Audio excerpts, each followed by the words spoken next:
Setelah itu teman-teman klik di sini yaitu masukkan nomor induk kependudukan atau NIK. Kemudian institusinya ini di mana untuk pendidikan kita yang mengeluarkan ijazah, kemudian jabatan kita sebagai apa, kemudian kita semuanya untuk penyelenggaraan seleksi P3K tahun 2023 ini nanti akan berfokus pada teman-teman tenaga non-ASN. Untuk P3K untuk tenaga non-ASN, untuk CPNS nanti formasi umum. Seperti yang kita ketahui bahwa tenaga non-ASN di sini terbagi ke dalam tenaga non-ASN di instansi pusat dan juga daerah dengan total yaitu 2,3 jutaan jumlahnya ya. Kemudian untuk THK 2 ini ada 180 ribuan. Kemudian untuk non-ASN sendiri yaitu non-K2 ini ada sekitar 2,1 juta teman-teman. Nah, berikut ini untuk persiapan seleksi P3K 2024 kita akan bisa melihat ya, yaitu daftar nama honorer yang masuk dalam database BKN ini siapa saja. Pada video ini kita akan berbagi tutorial bagaimanakah cara mengecek apakah kita sudah terdaftar dalam database BKN ataukah belum teman-teman. Nanti kita akan memanfaatkan fitur dari website BKN untuk mengetahui apakah kita ini sudah terdaftar dalam pendataan tenaga non-ASN, dan nantinya di sini kita akan bisa yaitu mendapatkan bukti bahwa kita ini sudah terdaftar dalam database BKN. Bagaimanakah informasinya? Silahkan simak video ini sampai selesai. Namun sebelum kita lanjutkan, perlu saya ingatkan, bagi teman-teman yang mungkin baru saja menemukan channel ini silakan klik tombol subscribe-nya dan aktifkan notifikasi loncengnya, sehingga nanti jika ada update video terbaru, kalian tidak akan ketinggalan informasi.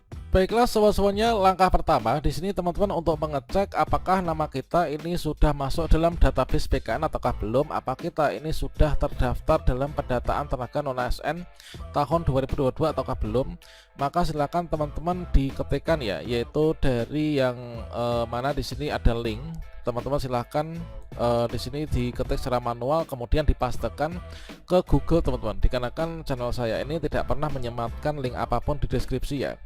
Jadi untuk mengecek apakah nama kita ini terdaftar dalam database BKN ataukah belum, ini silahkan mengetikkan yaitu di https://2 kemudian garis miring 2 yaitu helpdesk.bkn.go.id /non-ASN /NIK, kemudian di sini underscore ya, underscore dan underscore KK teman-teman. Jadi adalah seperti ini, helpdesk.bkn.go.id /non-ASN /NIK, kemudian garis miring yaitu underscore dan underscore KK. Nah, sekarang kita klik saja ya di bagian ini, kita copy pastekan di Google. Kita buka Google, kemudian kita ketikkan yang tadi, kemudian kita enter. Maka kita akan diarahkan menuju ke halaman helpdesk.bkn.go.id non-ASN untuk mengecek. Nah, maka di sini kita akan mendapatkan tampilan yang seperti ini, yaitu akan ada formulir yang kita akan isi teman-teman. Nah, di sini formulirnya yang pertama di sini teman-teman silahkan tuliskan nama lengkapnya ya. Di bagian yang required ini adalah wajib diisi. Jadi kita tuliskan nama lengkap kita di sini. Setelah itu teman-teman klik di sini yaitu masukkan nomor induk kependudukan atau NIK. Kemudian setelah itu masukkan nomor kartu keluarga atau nomor KK, dan selanjutnya teman-teman silahkan masukkan tempat lahirnya di mana. Kemudian setelah itu teman-teman masukkan yaitu tanggal lahirnya di sini. Kemudian setelah itu teman-teman ketikkan ulang yaitu kode captcha yang ada di sini ya. Di atasnya ini ada kode captcha misalkan OECD1. Teman-teman ketikkan di sini yaitu persis sama dengan kode captcha yang ada di atasnya. Setelah itu terakhir teman-teman silahkan klik saja tombol submit ya. Maka jika teman-teman nanti sudah terdaftar dalam database BKN, maka akan mendapatkan hasil yang seperti ini, yaitu Anda sudah terdaftar di pendataan non-ASN tahun 2022. Nah, dengan demikian kita ini sudah terbukti yaitu secara resmi terdaftar dalam database BKN sebagai tenaga non-ASN. Apakah kita sebagai K2 ataukah kita tenaga non-ASN biasa non K2 teman-teman. Dan tentunya teman-teman yang bisa mengecek di sini dan sudah terdaftar dalam database BKN ini tentunya sudah mengikuti pendataan tenaga non-ASN di tahun 2022, dan di sini kita sudah bisa mencetak ya. Ketika dulu itu kita melakukan pendataan tenaga non-ASN itu kan kita mencetak kartu buktinya. Nah, kartu buktinya inilah contohnya yang seperti ini, yaitu bukti pendataan tenaga non-ASN. yaitu nomor identitas kita, kemudian di sini ada nomor registrasi, nama, kemudian kita itu ijazah pendidikan terakhirnya apa, kemudian institusinya ini di mana untuk pendidikan kita yang mengeluarkan ijazah, kemudian jabatan kita sebagai apa, kemudian kita unit kerjanya di mana, kemudian kita melakukan pendaftaran ini tanggal berapa, jam berapa, bulan berapa.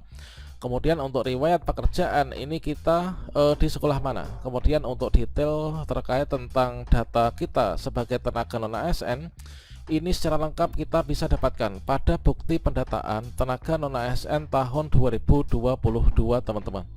Seperti yang kita ketahui bahwa untuk tenaga non ASN ini nanti akan diprioritaskan untuk diangkat menjadi ASN P3K ya di tahun ini.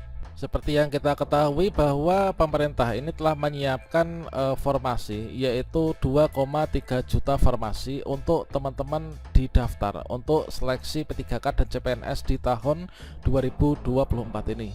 Dan secara detailnya untuk jumlah formasi disampaikan oleh Menpan RB, yaitu 2.302.543 formasi untuk instansi pemerintah pusat dan juga daerah.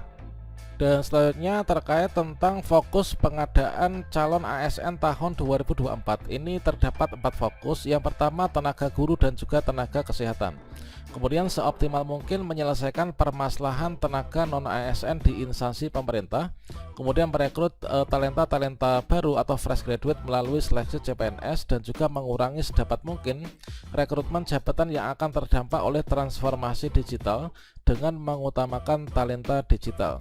Kemudian seiring dengan itu juga telah terbit yaitu surat edaran dari Menpan RB tertanggal 21 Desember 2023 kemarin terkait tentang usulan jumlah kebutuhan ASN tahun 2024.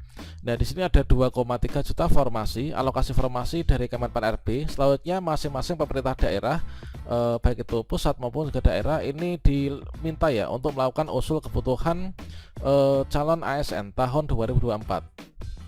Kemudian terkait tentang pengadaan ASN sendiri tahun 2024 ini terbagi ke dalam 2. Yang pertama adalah P3K dan juga CPNS. Untuk P3K ini adalah khusus bagi teman-teman pelamar non ASN, termasuk juga teman-teman yang masuk dalam database BKN, yang cara mengeceknya ini kita sudah sajikan ya pada tutorial di awal tadi. Jadi P3K ini khusus bagi pelamar non ASN, sedangkan CPNS ini adalah bagi teman-teman yang pelamar umum. Nah, selanjutnya di sini termasuk juga bagi teman-teman yang pelamar non ASN ini ijazah SD pun ini nanti juga bisa mendaftar teman-teman. Jadi untuk ketentuan jabatan ini adalah di angka 1, ini untuk jabatan fungsional dan juga jabatan pelaksana sesuai ketentuan peraturan. Kemudian memperhatikan kondisi pegawai non ASN ini mempertimbangkan jabatan pelaksana untuk P3K dengan persyaratan jenjang pendidikan ini paling rendah sekolah dasar teman-teman. Jadi untuk teman-teman yang ijazahnya bahkan SD sederajat pun ini nanti bisa berpeluang ya untuk diangkat menjadi ASN P3K dalam pengadaan ASN sebagaimana dimaksud pada huruf 1 yaitu P3K ini. Nah, kemudian instansi pemerintah ini diharap untuk mengusulkan kebutuhan ASN dan wajib memprioritaskan penataan pegawai non ASN dan deadline maksimalnya inilah tanggal 31 Januari 2024. Demikianlah cara mengecek apakah nama kita sudah terdaftar dalam database BKN ataukah belum, dan juga langkah selanjutnya ini adalah untuk mengikuti seleksi P3K 2024.